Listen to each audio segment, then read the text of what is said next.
नमस्कार साथियों, कैसे हैं आप सब। मैं हूं अंकित पटेल और स्वागत करता हूं आप सभी का एक नए हेडिंग में।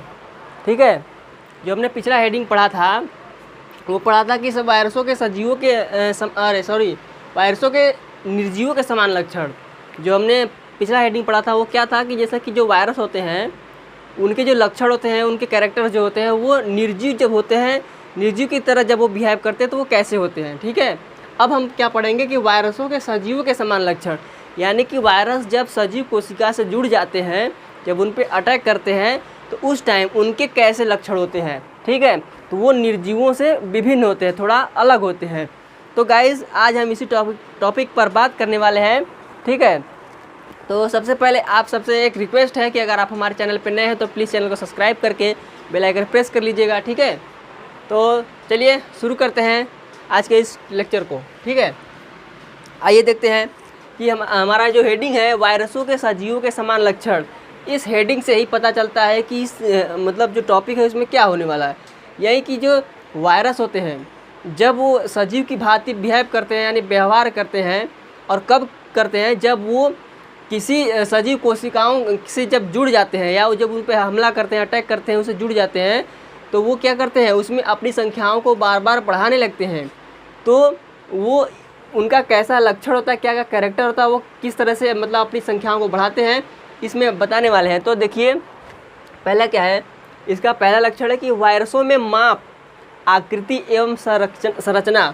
हमने पिछले लेक्चर में पढ़ाया था आपको कि वायरसों की कोई ना कोई आकृति होती है, उनका शेप होता है। ठीक है, उनकी संरचनाएं होती हैं। आपने देखा होगा पिछले कई सारे संरचनाएं हमने आपको बताया था, बैक्टीरियोफेज का, इन्फ्लुएंजा का, हर्पीज का, पोलियो वायरस का बताया था। ठीक है, तो उनकी कोई न कोई संरचना होती है, उनकी आकृति और माप भी होती है। ठीक है, तो जो वायरस होते हैं वो निर्जीव वस्तुओं की भांति अनिश्चित नहीं होते हैं।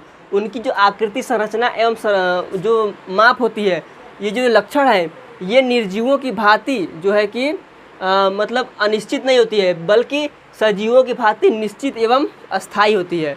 क्यों? क्योंकि इनकी एक न एक संरचना होती है, हर की सभी वायरस की उनका आकार होता है, उनकी सममिति होती है। ठीक है, इस प्रकार से।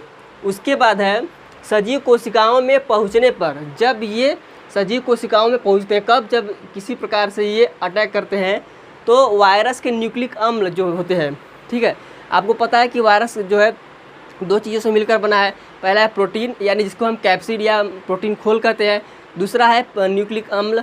ठीक है, तो और इनमें न्यूक्लिक अम्ल या तो डीएनए होगा या तो आरएनए, और आरएनए किस में होता है? प्लांट वायरस में, और डीएनए जंतु वायरस में। ठीक है, तो इन जो है सजीव कोशिकाओं में पहुंचने पर वायरस के जो न्यूक्लिक अम्ल है, जो उनका सूत्र होता है, यानी कि हेलिक्स होता है, जैसे जिस तरह से डीएनए होता है, नहीं जो हेलिक्स होता है उनका, उस सूत्र का तेज़ी से बार बार क्या होता है? द्विगुणन होता है, यानी डुप्लीकेशन या फिर रेप्लिकेशन। तो मतलब वो किस प्रकार से होता है? जैसे सजीव कोशिकाओं के डीएनए में होता है, ठीक उसी प्रकार होता है। जैसे कि जो मतलब जिस कोशिका में सजीव कोशिकाओं में पहुंचने पर, यानी जिस कोशिका में वो पहुँचेंगे उस कोशिका के डीएनए में जिस तरह से द्विगुणन होता है, यानी कि रेप्लिकेशन, ठीक है, या फिर डुप्लीकेशन होता है, उसी प्रकार इस वायरस में भी क्या होता है? उसके सूत्र में तेज़ी से बार बार क्या होता है? द्विगुणन होता है, अर्थात वे अपनी संख्याएँ बढ़ाते हैं। जैसे इसका उदाहरण है कैंसर। कैंसर में क्या होता है? वे अपनी बार बार मतलब अनियंत्रित तरीके से अपनी संख्याओं को बढ़ाते हैं, अपनी कोशिकाओं को। तो वहीं क्या बनाता है? कैंसर बनाता है, जिस पे इंडिविजुअल, यानी जो जिस शरीर में या जिस कोशिका में वो घुसते हैं उस पर उसका क्या होता है? कोई कंट्रोल नहीं होता है, यानी अनियंत्रित तरीके से एकदम कैंसर की तरह। तो उसी प्रकार सजीव कोशिकाओं में पहुंचने पर वायरस के जो न्यूक्लिक अम्ल यानी जो सूत्र होते हैं, ठीक है, डीएनए की ही तरह, यानी जो सजीव कोशिका में वो घुसते हैं उसी की तरह ये क्या करते हैं? अपने आप को द्विगुणित करते हैं, यानी बार बार अपनी संख्याओं को लगातार बढ़ाते रहते हैं। उसके बाद वायरस के जो न्यूक्लिक अम्ल के सूत्र हैं, जिस तरह से डीएनए होता है, डीएनए में जीन्स होते हैं, यानी जीन, ठीक है, वो प्रोटीन का संश्लेषण करते हैं। ठीक है, उसी प्रकार वायरस के जो न्यूक्लिक अम्ल के सूत्र, यानी कि जो जीन्स होते हैं कैप्सिड के लिए। अब बात करते हैं जैसे कि जो मतलब सजीव कोशिकाएं होती हैं, जैसे तरह से मनुष्य में, तो उनमें डीएनए होता है। तो डीएनए होता है तो डीएनए से आरएनए बनता है। ठीक है, आरएनए से क्या होता है? प्रोटीन का संश्लेषण होता है। उस जो डीएनए, तो उस पर क्या होता है? जीन्स क्या होते हैं? कोडित होते हैं, यानी कि निश्चित स्थान पे रहते हैं। तो उसी प्रकार हम अपने जो उनके डीएनए होते हैं, वो डीएनए का क्या कार्य होता है, मतलब प्रोटीन का संश्लेषण करने के लिए।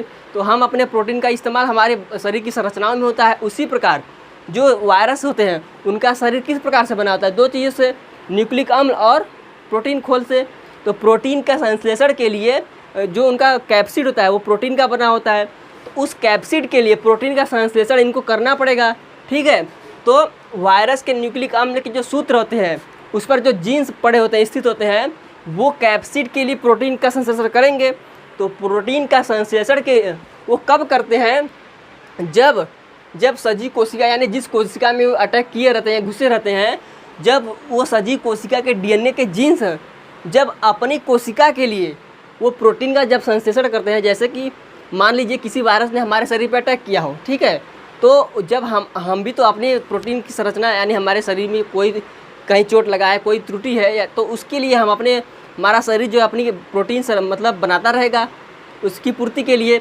तो वो जो है कि जब जिस तरह से ये डीएनए जो सजीव कोशिका है वो अपनी मतलब डीएनए के जो जीन्स होते हैं अपनी कोशिका के लिए जब मतलब प्रोटीन का संश्लेषण करते हैं, ठीक उसी टाइम वो कैप्सिड जो वायरस होते हैं वो अपनी कैप्सिड के निर्माण के लिए प्रोटीन का संश्लेषण करते हैं, ठीक है। उसके बाद आते हैं पोषक कोशिका। पोषक कोशिका कौन है, जो सजीव कोशिकाएं हैं जिसमें कि वायरस अटैक किया है यानी हमला किया है, इसमें कि वो घुसे हैं, ठीक है। तो उसे पोषक कोशिका में वायरस के जो न्यूक्लिक अम्ल के सूत्र होते हैं उनके द्विगुणन में कुछ त्रुटियां होती हैं। त्रुटियां जैसे कि मतलब वो जुड़ने में कुछ ना कुछ कमियां हो जाती, गलती मतलब जैसे कि जिसमें उनको जुड़ना होता है किसी और में जुड़ जाते हैं, मतलब जीन्स आगे पीछे हो जाते हैं, तो वो क्या होता है, त्रुटियाँ होती हैं। तो मतलब वो त्रुटियाँ किस प्रकार की होती हैं, जैसे डीएनए के द्विगुणन में होता है, जैसे मनुष्य में द्विगुणन होता है, डीएनए का द्विगुणन होता है, तो उसमें क्या होता है, कुछ त्रुटियाँ हो जाती हैं, जिसे क्या कहते हैं, उत्परिवर्तन यानी जीन म्यूटेशन अंग्रेजी में।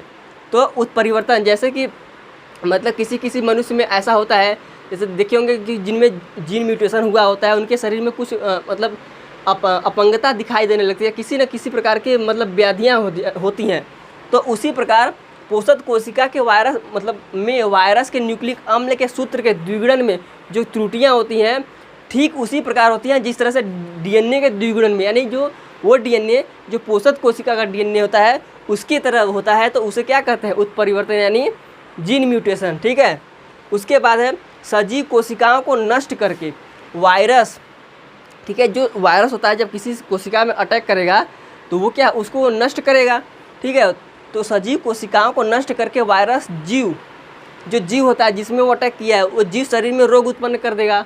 जैसे कैंसर है, वो कैंसर का जो वायरस वो आएगा, ठीक है, तो उसको अटैक करेगा, अटैक करके उस कोशिका को नष्ट कर देगा और अपनी जो है अपनी कोशिकाओं को वृद्धि करने लगेगा, जिससे कि उसमें रोग उत्पन्न हो जाएगा।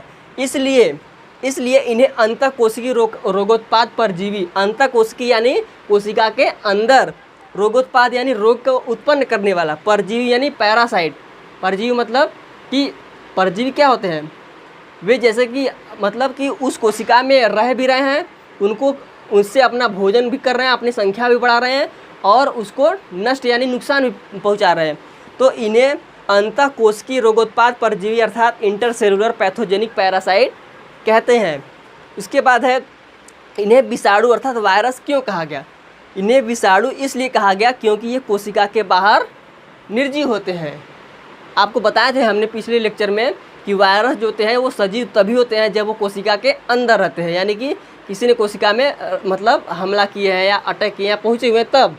उसके पहले अगर वो बाहर हैं तब वो जो है कि वो निर्जीव है। जैसे हमने पिछले लेक्चर में बताया था ना, जो कि वायरस निर्जीवों के समान जो लक्षण वाला हेडिंग पढ़ाए थे उसमें क्या बताए थे कि अगर उन्हें नमक, रेत या क्रिस्टल के रूप में अगर बोतल में भर के रख दिया जाता है तो वे क्या हैं, निर्जीव हैं। लेकिन अगर वे बाहर आ गए, रिलीज कर दिया गया, अगर किसी कोशिका से अटैच हो गए, जुड़ गए, तो क्या वो संक्रामक हो जाएंगे, उनकी संक्रामकता खत्म नहीं होगी, ठीक है।